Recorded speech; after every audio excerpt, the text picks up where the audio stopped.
యాదాద్రి జిల్లా ఒలిగొండ మండలం గ్రామం జంగారెడ్డిపల్లె.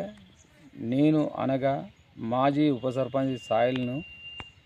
మన గ్రామానికి ఏది అవసరం ఉన్నా ఎమ్మెల్యే ద్వారా మనందరం తోడ్పడి ఎమ్మెల్యే దృష్టికి తీసుకుపోదాం, మన గ్రామాన్ని అభివృద్ధి చేసుకుందామని నేను కోరుతున్నాను. మీరందరూ కూడా నా సపోర్ట్గా ఉండి అందరం ఓలకోలం తోడుగా ఉండి మన ఎమ్మెల్యే దృష్టికి తీసుకుపోయి మన గ్రామాన్ని చల్లగొంచుకుందామని,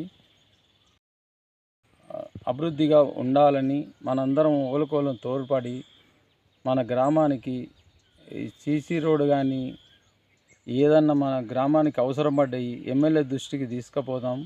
ఎమ్మెల్యే గారి అనిల్ కుమార్ రెడ్డి ద్వారా మనం అందరం ఆనందంగా ఉందామని నేను కోరుచున్నాను. మన గ్రామం చల్లగుంటట్టు ఎప్పుడు అయినా మన సార్కు సపోర్ట్ చేసి మనందరం మంచిగుంటట్టు చేసుకుందామని, మన గ్రామంలో సీఎం రిలీఫ్ ఫండ్ అయినా, ఎల్ఓసి అయినా, ఇందిరమ్మ ఇల్లు అయినా మన ఎమ్మెల్యేగా అనిల్ కుమార్ రెడ్డికి సార్కు దృష్టికి తీసుకుపోయి మన గ్రామం అభివృద్ధిగా ఉండేటట్టు మనందరం ఓలుకోలం తోడ్పడి ఎమ్మెల్యే గారిని మళ్ళా కూడా గెలిపించుకుందాం, మనం అందరం మంచుకుంటట్టు చేసుకుందాం అనేది నిర్ణయం.